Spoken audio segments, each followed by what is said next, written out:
there's mixed opinions from various scientists and water experts regarding EMF pollution, such as 5G satellites' influence on the water. Some say it doesn't do anything to water. Others, such as Dolph Zantinga, express serious concern regarding the damage we're doing to water with all the EMF radiation, such as being bombarded by satellites. We also have other high-frequency devices, such as radar and a bunch of other military applications. And Dolph Zantinga told me that when they exposed water to 5G in their laboratory, even high-quality structured water, it literally killed the water. And so that's a bit of a concern. Dolph expressed to me real concern about these satellites and what they could do to the oceans and the rivers and the lakes and the streams. I know you've spent far more time even than I have studying these things. I'd love to hear what your concerns are on this very issue.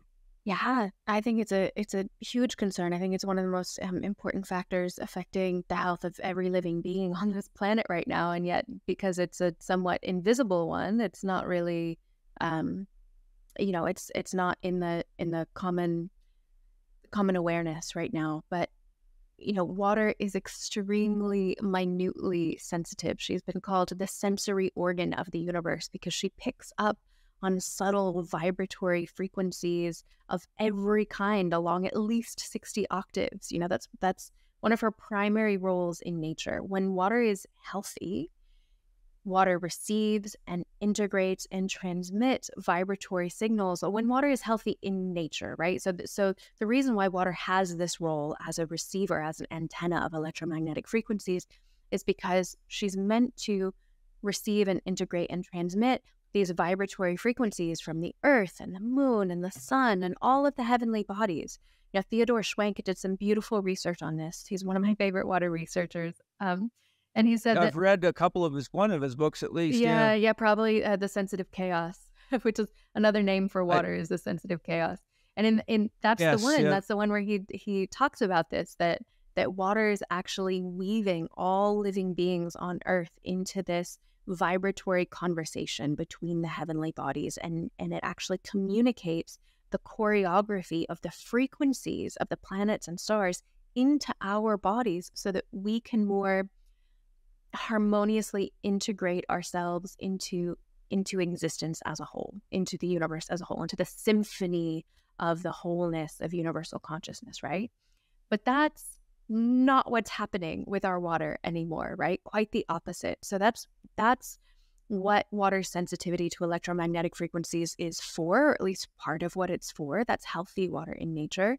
But all of the water that we drink has not only not been exposed to those signals, those natural signals, instead it's been drilled prematurely, kept in stagnant bottles, fluorescent lighting, left in dark, dark holding tanks and pipes. It's not getting those light frequencies or those electromagnetic signals. It's not getting the time it needs with the geomagnetic rock formations in the aquifers during the gestational process because it's pumped up prematurely. All of those electromagnetic influences, it's basically devoid of in the first place. And then on top of being devoid of those signals that it needs to have within it, it's also exposed to all kinds of non-native electromagnetic fields that are super disharmonious, and they basically create this kind of like noise, right? There's just noise, there's signals that are disrupting its ability to actually receive those signals from the cosmos. So it's not just that the water is resonating with Wi-Fi and cell phone signals and 5G and all of this kind of stuff. It's not just that the water is resonating with these disharmonious frequencies and these artificial signals, which the life forms that water then nourishes, that water then becomes, those life forms are not biocompatible with those signals. But it's also that it's actually being prevented from receiving the frequencies that it should have, the information that our bodies need. So if you think of water as being a dipolar molecule, so each water molecule has a north pole and a south pole, like a magnet, right? Then you'll see that when water is exposed to this really strong radiation, the north and the south poles can actually flip-flop on each other. Like if you imagine with structured water, if you imagine all of the poles of a whole lot of magnets really lining up really well with stability and with structure, That's what allows electromagnetic energy and information to pass smoothly among them, because all of the poles of magnets are lined together, and that electrical force, that electrical energy, like just like a circuit board, it can pass easily through. That's the ideal water, right? So that's what we want. But, and when that happens, water becomes a superconductor, right? Some water that's highly structured, Dr. May Won Ho talked about it. I know you're super familiar with all this already, but it becomes a superconductor. So through proton tunneling, through jump conduction, it can actually transmit signals and frequencies faster than the speed of light. Yes. But if that water is being irradiated through 5G or something else, all of those little magnets are always shifting around. And so then the structural integrity of their hydrogen bond connections, they get disrupted and they lose their structure, and they can no longer carry those signals in a really coherent way. And I think one of the most interesting kind of ripple effects that we're just starting to see, and actually that I know of, Dolph Zantica's team is one of the only teams actually looking into this right now.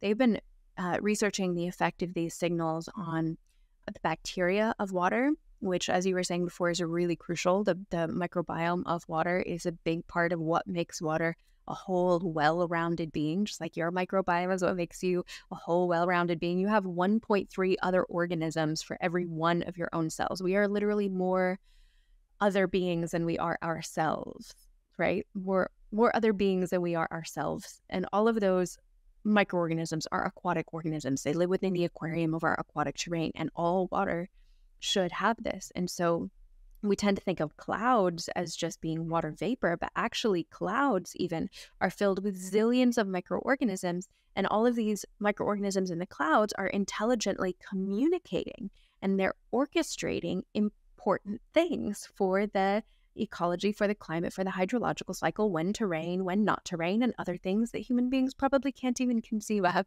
But if you're beaming 5G and other signals, satellite signals, radio frequencies, whatever, through the clouds, it disrupts the signaling of those bacteria so that then they can't communicate with each other anymore. And at this point, we don't even know the full range of the downstream effects that will have over time, besides just further disrupting weather patterns. The good news about this, though, is that so Dolph Zantica and his team are obviously looking into, ways that they can mitigate this with the analemma. Again, I highly recommend the analemma wand for people. You can find it at waterislife.shop. It restores the full spectrum, the natural frequencies, the light frequencies, all of that. Well, there's actually a discount code in my show notes from that podcast, so people can get a discount on the analemma water wand. Just search the podcast Dolph, Zantinge, and it's a very good podcast to listen to, and it goes even into other areas than what Isabel and I are talking about right now. But you can get a discount. I think it's $189 product or something like that, and I can't remember what the discount is, but it's significant enough to be worth investing in it. If you've stuck with the podcast this far, you definitely want to go listen to Dolph Zantinga drop some serious knowledge and bombs on us. Yeah, that's going to be a good one. I'm going to have to go listen to that one too. I didn't know that you had before we chatted today, I didn't know you had talked to him. So yeah, everybody definitely listen to that podcast. And actually, if you wanted to have Jonathan Butts on too, he's an amazing water scientist. He's a dear friend of mine, and he's doing some really cool work in this field too. I don't think he's even published this one yet. But I saw the findings. He did this experiment that showed that when water is exposed to a really, really structurally degrading frequency, under certain conditions, it can actually transmute that frequency. So water is so intelligent and works on behalf of life and evolution to such an extent that it can take almost anything and turn it into a positive, but only under the right conditions. So if you give water periodic breaks from the signal, then the water has a chance to rest and to integrate. And then when you turn that frequency back on again, the water has actually learned to upgrade and refine that frequency to a more life-supporting signal. And it continues to do this every single time the exposure is turned on and then turned off, and there's like this alternation between the signal and the rest period. So it's able to continuously and again upgrade and refine the signal that it feeds back in response to the signal that it's receiving. Now, here's the cool part. is that it actually does this by the phi ratio. It does this by the golden mean. So it will take the signal that it's exposed to, and then what is fed back to it is upgraded by literally the signature of nature itself. And it may be that the reason why the signature of nature is the phi ratio is because primarily of water's ability to do this, that this may be a big part of the driving factor of evolution and of growth itself. So basically, water is performing these complex mathematical problem-solving skills in order to literally evolve anything harmful into something more natural. So, most of us don't give our bio water enough of a break from the 5G signals and from our cell phones and from our computers and all of that to necessarily give our body water the optimal chance to adapt. And again, this is just preliminary findings. It hasn't been tested on body water, all of this kind of thing. But it makes sense that our bio water would have a built-in capacity to continuously adapt to its environment and to turn anything into a positive, potentially. I mean, there are some people who say that if you were to take a person from, 500 years ago and teleport them to modern day, they wouldn't be able to survive the amount of radiation and radio waves and frequencies and Wi-Fi and all of that, because we've had this time for our bio water to actually adapt to that. And they didn't have those adaptations back then. And I'm not saying by any means that 5G is harmless and we'll just adapt to it and so we shouldn't worry about it. That's not what I'm saying. But I am saying that water is incredibly powerful and that we shouldn't underestimate her capacity to handle things. But we're not giving her those opportunities to rest and integrate. So, I get really concerned about the 5G antennas on the water towers in particularly that are just constantly beaming this, because what we see with the water that doesn't have a chance to rest and adapt, when it's just constantly fed a certain signal, it becomes really aggressive. It becomes really, really aggressive water. And it can actually act out. It's funny because when you hear Jonathan talk about some of the things that they've seen in the laboratory, like they'll expose water to a certain frequency long enough and then it'll literally just zap the frequency back into the computer equipment. They've actually fried whole computers that way because the water was just like, nope, that's it. I've had enough. And the water just zapped it all and they fried a computer. So water is powerful. That's very interesting. Mm-hmm. Doesn't surprise me. I wanted to just, go ahead. If you're still going, go ahead. Oh, no, I was just going to say that I think the primary concern with the radio waves is not just the water in the ecosystem, but in our bio waters, that it causes dehydration, it causes cell clumping, and you can actually see that inflammation. It actually causes inflammation is a type of dehydration, and it even causes brain waves to change. So they've seen that, when you're in the presence of 4 and 5G, your brain waves even start to change. So every fluid system of the body is affected.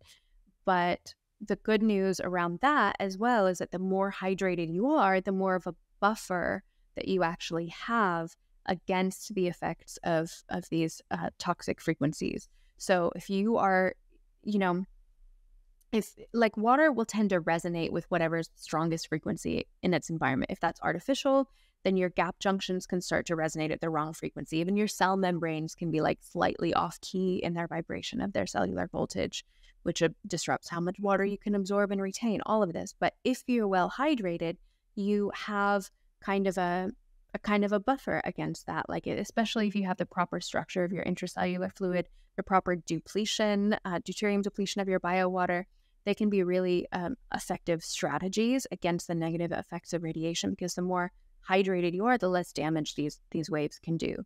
And likewise, if you're generating stronger fields of energy than your Wi-Fi router is generating because you're practicing loving kindness meditation, or you're practicing strong brainwave coherence, or you're really cultivating your own strong vibration, then your bio water will be a lot less likely to resonate with an external frequency, because typically water is just going to resonate most with whatever the strongest frequency in that environment is. And most people are kind of at the whim of their external influences, right? And so their bio waters are constantly influenced by, what TV show they're watching, or what Wi-Fi router they're around, or what piece of news they saw. But if you're really cultivating a strong internal state of being, then that's going to be the strongest resonance in your field, and your bio water is going to tune to that more so than it would to like a Wi-Fi router or something.